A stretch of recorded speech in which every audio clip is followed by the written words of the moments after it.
Hello everyone, hope you're doing well. I thought we would do a video catching up with all of the news over the last few days. Obviously we've been playing a lot of active matter the last few days because of the Twitch drops and also because of the fact it's just pretty fun. Gonna continue to play it along with War Thunder for definitely at least a few weeks, see how it develops and what they end up adding to it.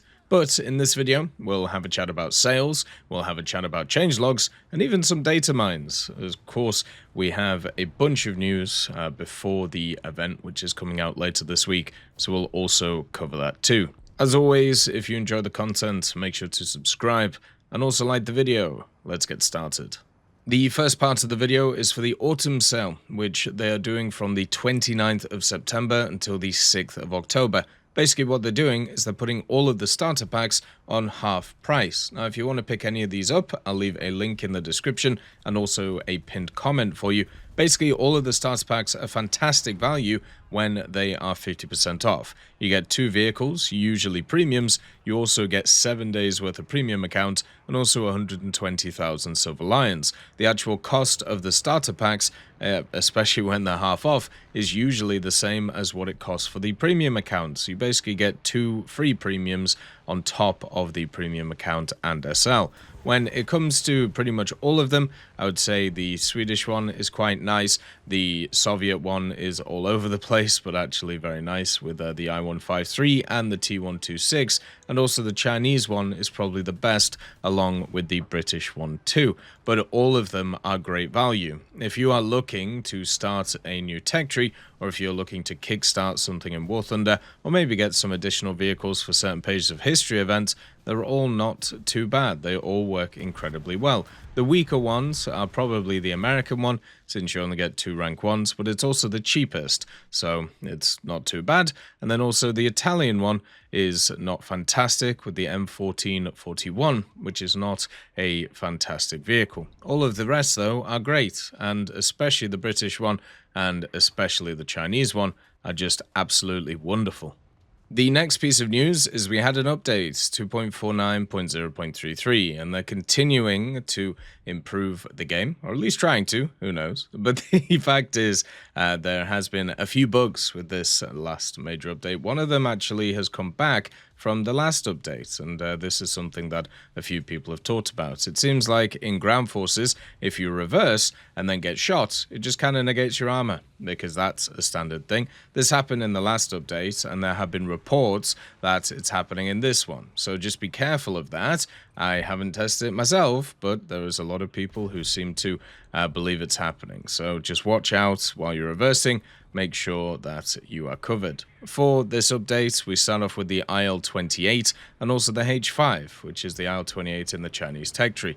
This one also got a new RWR, along with all the MiG-17s, which got it in the update. This one gets the SBO2, so kind of cool that they've added in the RWRs for all those vehicles. For ground vehicles, there was a bug that allowed multi-vehicle SAM launchers that didn't have their own radar or IRST to launch missiles when the radar on the radar vehicle was turned off. That has been fixed. So basically you could kind of hide yourself on stuff like RWRs and then also fire your missiles anyway. So it's nice that they've sorted that. For the T-58, the erroneously present artillery strike ability has been removed.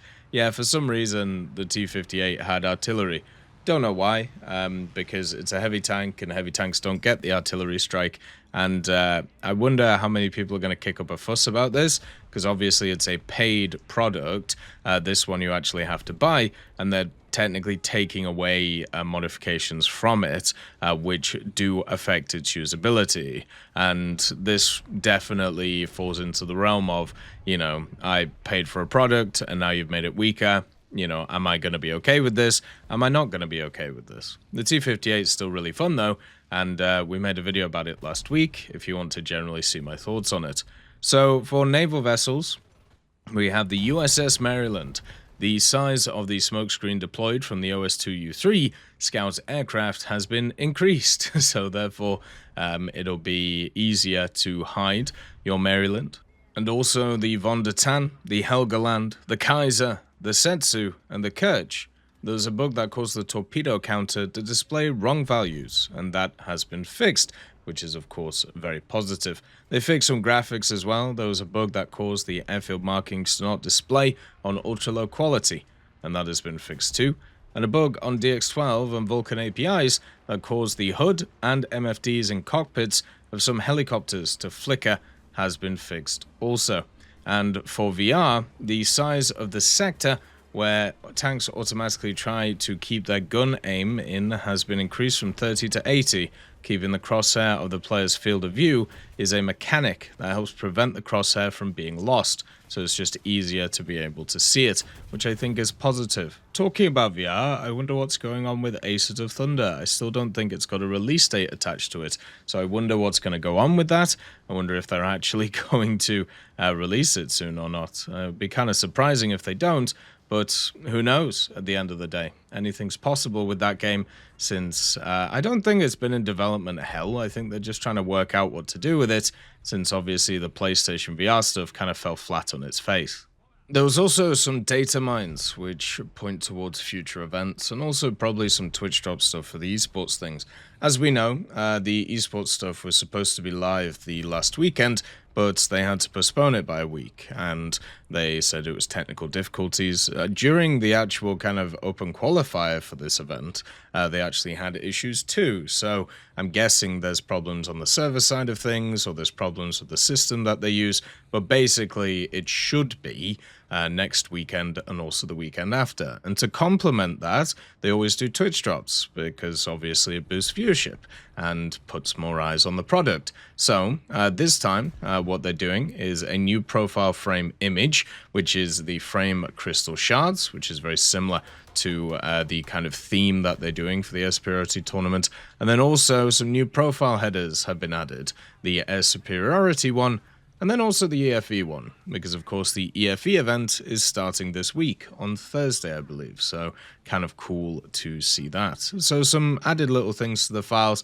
The other parts of it, the Spitfire F Mark 9 across the board has actually had an engine change. Basically the base horsepower has been increased, but the wet boost has been decreased. So it has more power at 100%, but less power at war emergency power. So depending on how you play the vehicle, it won't change it too much, but you know, if you rely more on your WEP, then it should be basically the same. If you just have it at 100%, it should be a little bit faster, which is kind of cool. Also, the M901, the commander view was on the same key as the 7.62mm M60T, so they fixed that. And also, the Mackinson is now hidden because obviously it's a vehicle that has finished its event. The thing about the Mackinson is you could probably get it on the Gaijin market right now. And I don't know how expensive it is, but it's probably not too crazy expensive. The major issue with something like the Mackinson is, as I said, how many people will have ground it out. It was not an easy event to grind, at least for me. Maybe for others it was. So right now the Mackinson is 35 Gaijin, which is higher than the last few, but that's also because there is so many few on the market. Very much a low supply and probably low demand setup. So there was also some other stuff. There was model or texture changes to the Stingray, the T58 and the Tiger 2 Early, and also they added the model of the EFV P1, but nothing more. So basically it's just existing there. Here is the EFV in the files. I thought I'd just kind of show you what it looks like right now. There's no like stats attached to it or anything like that, but it is a hell of a chunky boy. And you can also see some of the different things modeled on it. It also has its internals modeled, so you have it all right here. But as said before, there's no stats on this thing yet, so everything is fully subject to change. Looking at the crew, you have the driver in the front. It looks like they have fully modeled the driver controls, which is kind of cool. And then you have two guys in the turret as well, along with a machine gun and of course the 30mm, which it'll get access to. So hopefully we'll get more information about this in a few days, and then I'll talk about it a bit more. But right now, there's not really much to it. And then also the 105mm KWK L68 on the Tiger 2 105 is once again getting changed. So the PZGR ROT APC BC, the mass of it is going from 15.9 to 16.9, so it's gaining a kilo. and the kinetic energy penetration is also gaining 12 millimeters, so it's going up to 284 millimeters on that APC-BC. They buffed the Tiger II 105 a bunch, they buffed the Corellian a bunch. I don't know what they're doing with them. It just seems really interesting that they'll be making all of these changes now. And maybe, who knows, it might be part of a Dreams Come True event in November. The dreams being bringing back removed vehicles. That's probably not going to be the case, but, you know, it would be kind of interesting to see what they do, because in terms of other vehicles that they can add in, because usually Dreams Come True vehicles are World War II unique ones, whether it be, you know, stuff like the KV-7 or Many Friends, and they have plenty of options to be able to add in as kind of mid-tier premiums. The Stug 4, by the way, is still just sat there wondering what's going on, but maybe they are finally going to start thinking about bringing these things back, and I think from an overall balance point of view, that would be very positive, and also I think from just a general gameplay point of view, it would be nice too for people to get access to these different things. When you lock certain vehicles away from the vast majority of the community, it's never going to end well, especially if it's in a popular nation, and especially if you decide to buff it to a point where it is incredibly good. And that's basically what they've done, at least with the Corellian, and with the Tiger II 105, it's also got itself some buffs too. So we'll have to see what goes on with it. It's a bit worrying what's going on with these vehicles, but if it turns into them bringing them back, then I think it's all worth it. As always, I hope you have a wonderful day, and I'll see you next time. I'd just like to thank GMG Smiley, CD Beans, Chieftain Mike, EMN3 Galaxy, Tulio Pontecorvo, Brendan Quinn, Carrion Crow, Gus Irenicus, Pyman, Wartinder, Teddy, Daniel Stanton, Martinez, B. Young, Ozzy Panzer, Alan Hacker, Liam Shear, Opium Prime, Lafouche, Sem, Aslan, Uncle Bean, and Derek R. for supporting the channel.